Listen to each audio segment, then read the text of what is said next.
Hey there, and welcome to the very first episode of the Third Shift Crafts podcast. I'm Lauren, and if you're new here, which of course you are because this is literally episode 1, let me start by saying how truly glad I am that you found your way here. Seriously, you could be anywhere right now. You could be halfway through a true crime binge, scrolling endlessly on your phone, or zoning out while folding laundry. Instead, you press play on this, and that means something. It means you're curious about this idea of crafting a life. And that's exactly what this space is about. Now, before we jump into all the sawdust, smoke, and clinking glasses of wine that the show will eventually hold, I want to set the tone. Because this isn't just a podcast about woodworking, it isn't just about outdoor cooking, and it isn't just about wine. It's about all of those things. Sure, but more than that, it's about what happens when we slow down enough to create, when we let ourselves get messy, get curious, and find joy in the process instead of chasing perfection. Let me tell you what I mean. A few years ago, I was working late nights. Those third shifts that start to feel like they blur into everything else. And when you live like that for long enough, it's easy to feel like your whole life gets swallowed up by work. Maybe you felt that too. You get home and you're exhausted. You eat whatever's easiest, and your hobbies, the things that light you up, they fall to the side. For me, third shift crafts was born out of the need to take some of that life back, to carve out the time, literally and figuratively, to do something with my hands. Sometimes that looked like woodworking, sometimes it looked like smoking a chicken on the grill and feeding friends around a table, and sometimes it was as simple as pouring a glass of homemade wine and realizing, hey, life doesn't have to be all rush and grind. And that's the energy I want to bring here. This podcast is about the real stuff, the half-standing project that sat in the garage for 3 months, the outdoor dinner where the fire got a little too smoky and everyone's eyes watered, but you laughed anyway, the wine that maybe didn't turn out exactly how I hoped, but still tasted like time well spent. That's what I call a crafted life. It's not perfect, but it's lived. So if you've ever looked at someone else's Instagram worthy woodworking project or a picture perfect plate of barbecue and thought, yeah, I could never pull that off, I want you to stop right there. This is not that kind of show. Around here, we're about the process, not the polish. We celebrate the crooked cuts and the burnt edges because they mean you tried. They mean you made something. And if you're listening to this and thinking, okay, but Lauren, I don't have a full workshop or a fancy smoker or the patience to make my own wine, let me reassure you, that's not a requirement. Crafting your life doesn't mean having all the tools or knowing all the steps. It means starting where you are with what you have. It could be a single cutting board project. It could be tossing veggies on a grill pan and calling it good. It could even be carving out 5 quiet minutes at the end of the day with a glass of something you enjoy. That's crafting too. So here's what you can expect as the show goes on. I'll share stories from my own shop, my own kitchen, my own backyard. I'll tell you about the projects that worked and the ones that, well, let's just say they ended up as firewood. I'll bring you into the mess, into the joy, into the laughter. And each episode, I'll leave you with something small, a takeaway, a reminder, a little spark that you can carry into your own day-to-day life. Because this isn't about me being the expert and you being the student. This is about us walking through it together. You and me, side by side, figuring out how to live a life that feels more grounded, more intentional, and more handmade. And if that sounds good to you, then you're in the right place. So here's my ask. If you enjoy this first episode, if you feel at home here already, hit subscribe, share it with a friend, and maybe even come hang out with me on Instagram or the blog. That's where the conversation keeps going, and I'd love to hear your stories too. All right, enough of the welcome mat. Let's dig in.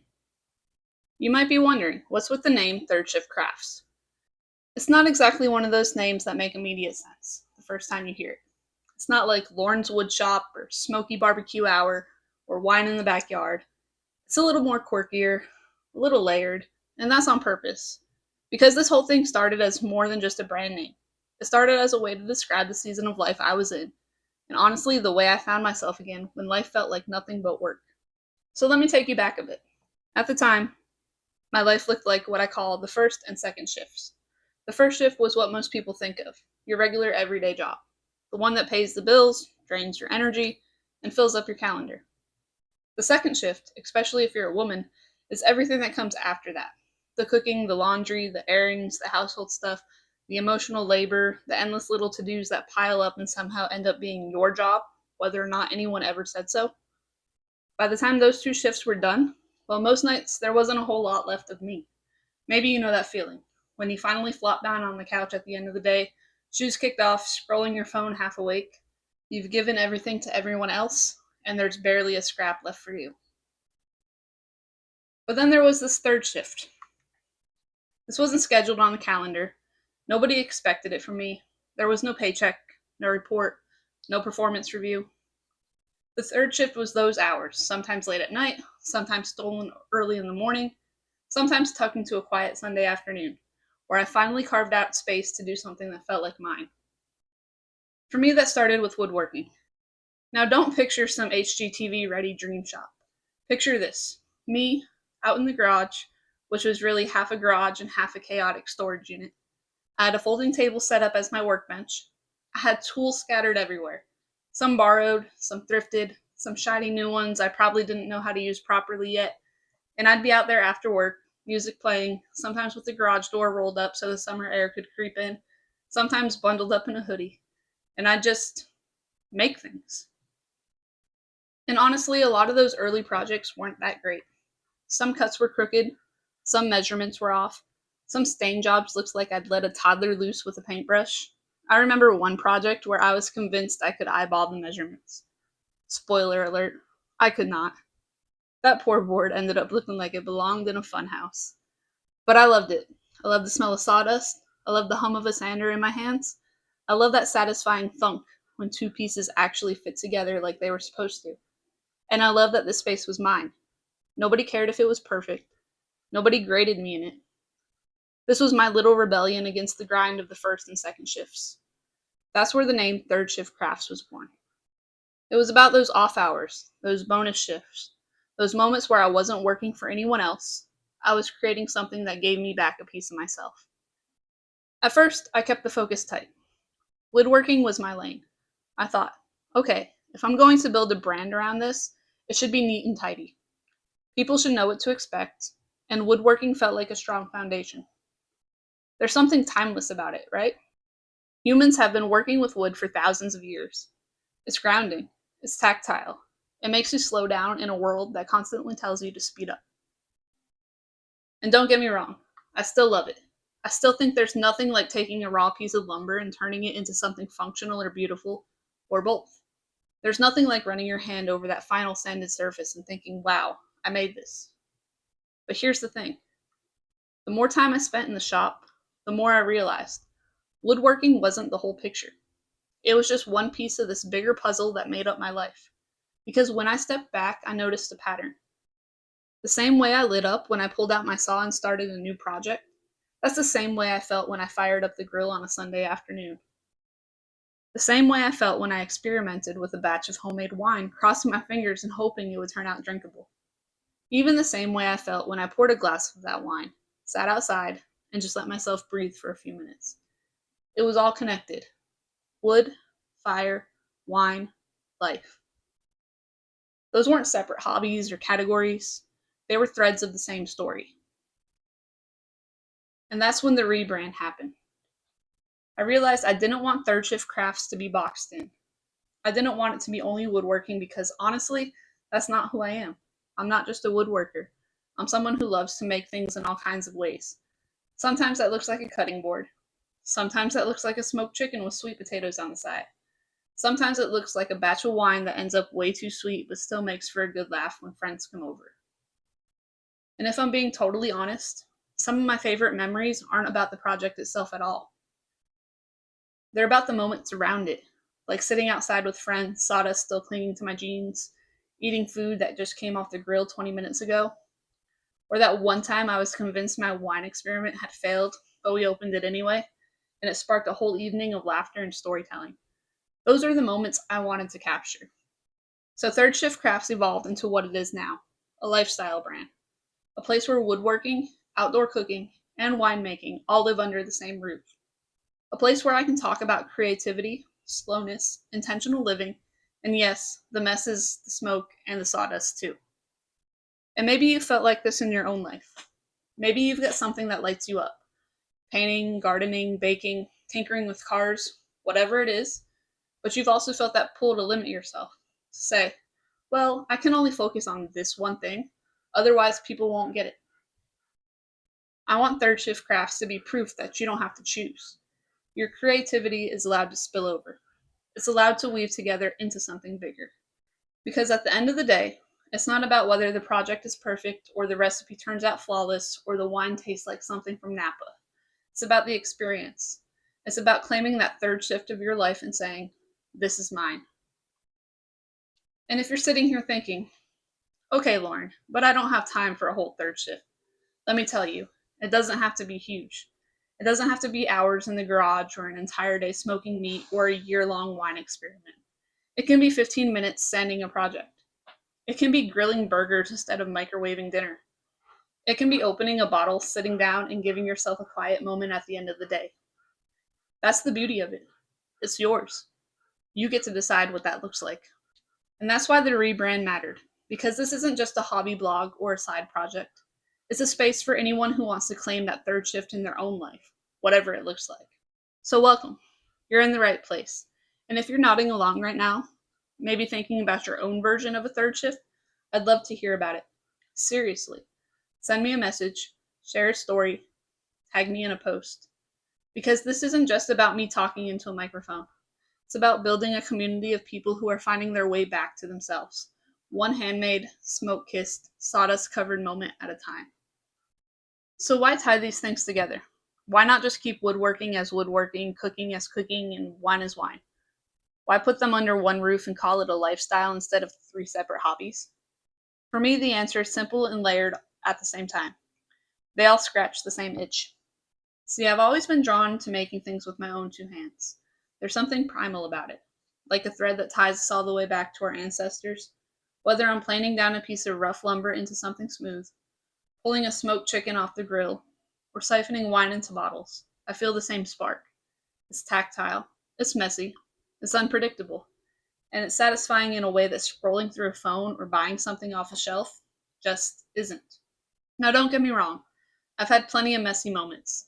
Like the first time I tried to make a cutting board and sanded it so aggressively I ended up with something that looked more like a warped paddle, or the time I proudly pulled off a rack of ribs, only to realize I've been so focused on the smoke that I completely forgot the seasoning. Let's just say barbecue sauce saved the day that day. Or that batch of wine where the corks kept popping out because I bottled it before it was ready. My kitchen smelled like a vineyard exploded for weeks. But here's the thing, those mess ups still scratch the itch. Because the point wasn't perfection, it was participation. It was me, showing up with my hands, my tools, my fire, my grapes, and saying, I made this. That's the first reason these crafts belong together. They all let me participate in the process of creating. The second reason, they all root me in home. Think about it. Woodworking fills the home with handmade pieces. A table, a shelf, a cutting board. They're not just objects, they're anchors. They're the things you set your coffee on in the morning or gather around at night or hand down someday because they carry stories in their grain. Outdoor cooking, that's about gathering people. Fire is magnetic.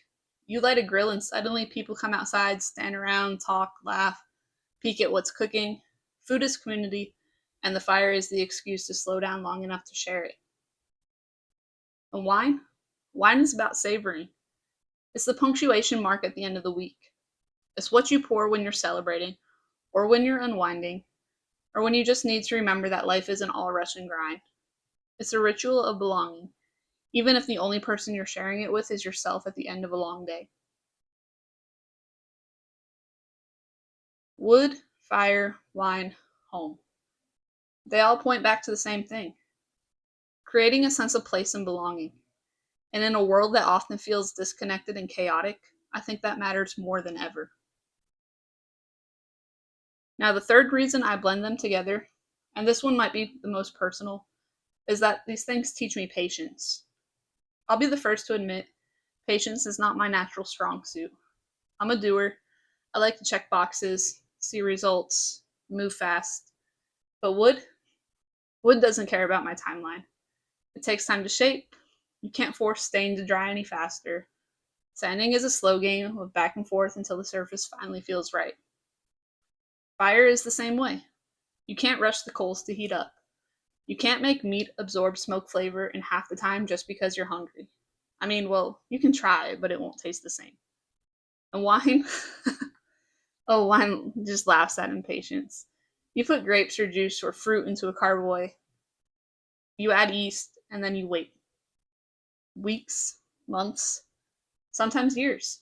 And if you bottle it too soon, like I learned the hard way, you'll pay the price. Corks will pop, flavors will be off. The process takes the time it takes. And isn't that true of life too? These crafts are constant reminders that it's okay to slow down, to wait, and to trust the process. That not everything can be microwaved or rushed or crammed into a calendar square. Some of the best things in life take time, whether it's a project, a relationship, a meal, or a season of growth. I can't tell you how many times woodworking has taught me to walk away when I'm frustrated, or how many times cooking has taught me that even if I start with fire and smoke, the best part is often sitting around the table when the food is done. Or how many times the wine has reminded me that there's value in letting things rest, even when it feels uncomfortable. So when I say third shift crafts is about wood, fire, and wine, I don't just mean tools, grills, and bottles. I mean a whole rhythm of living. A rhythm that says, create something, share it, savor it, and let it teach you. And maybe for you, it's not those exact things. Maybe it's gardening, planting seeds and waiting for them to sprout. Maybe it's baking, kneading dough, letting it rise, waiting for the oven to work its magic. Maybe it's painting or music or fixing up cars. The details are different, but the heartbeat is the same. It's about being hands on.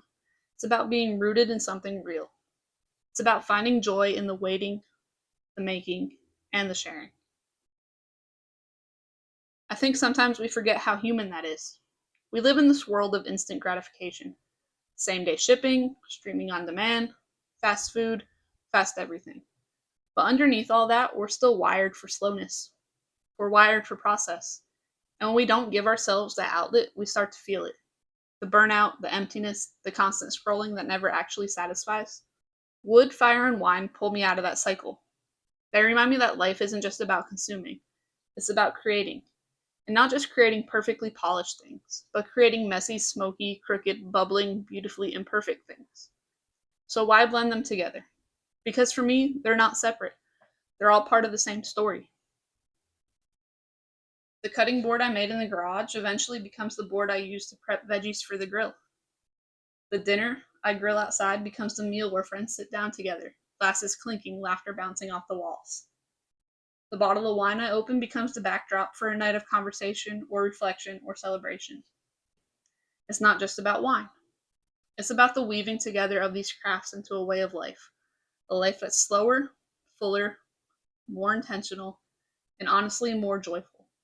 Because at the end of the day, wood, fire, and wine are just the entry points. The real story is about what they represent: creativity, belonging, patience, and presence.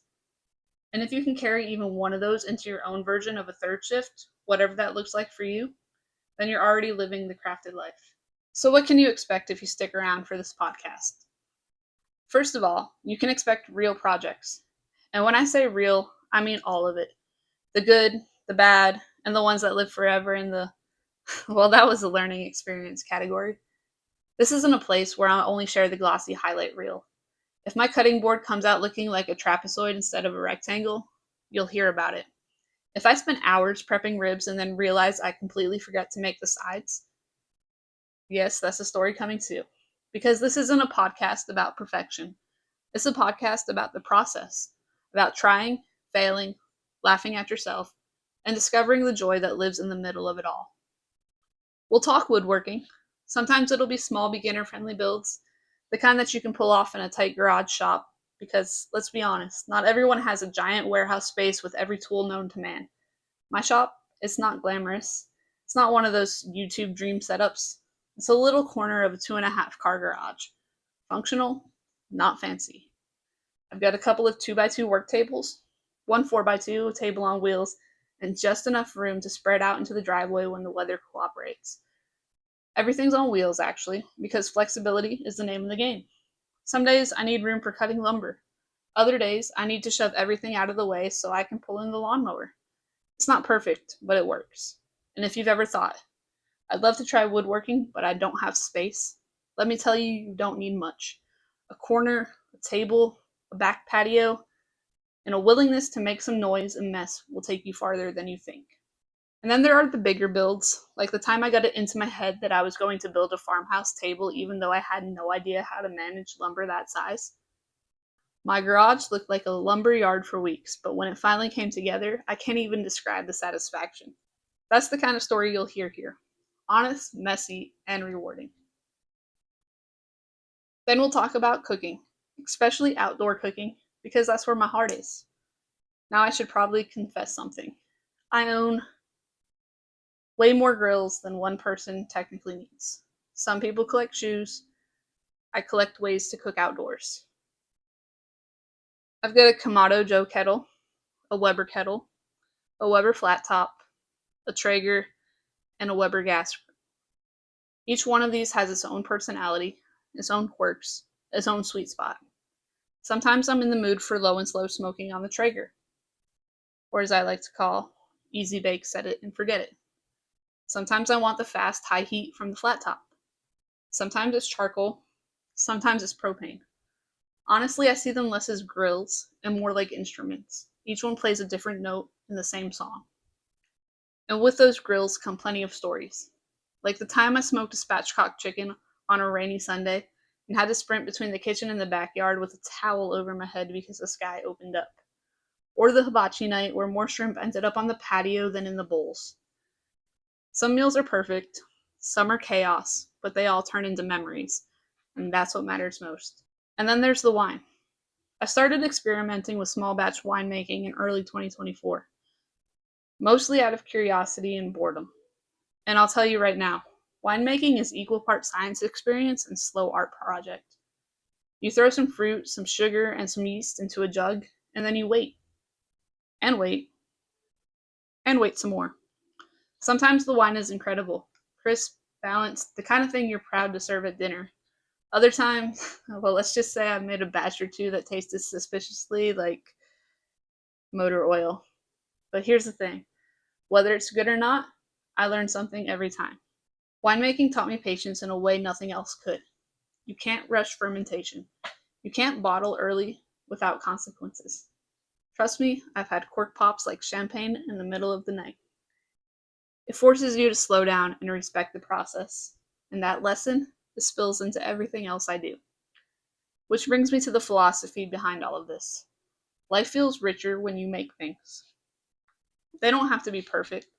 They don't even have to last forever. That wobbly shelf, that smoky piece of chicken, that batch of wine that turned out sweeter than you planned, they're still part of your story. They still connect you to yourself, to your home, to the people you share them with. That's what this podcast is about. So here's what you can expect. You can expect woodworking stories, from the satisfaction of sanding down a board to the frustration of realizing you measured wrong again.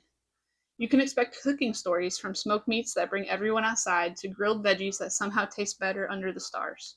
You can expect wine stories, the good, the bad, and the bubbly disasters. And beyond that, you can expect conversations about life, about how these crafts aren't just hobbies, but ways of rooting yourself when the world feels chaotic, how they remind you to slow down, to create, to savor. Sometimes it'll just be me sitting here talking like we're two friends at the kitchen table. And sometimes I'll bring in other makers or friends to share their own stories. Because I know I'm not the only one who's found meaning in the mess and magic of creating.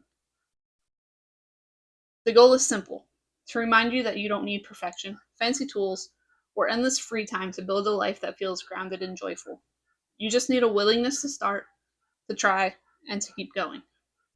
So whether you're a fellow woodworker, a weekend grill master, a curious winemaker, or just someone who wants to slow down and use your hands a little more, I hope you'll find a place here with me.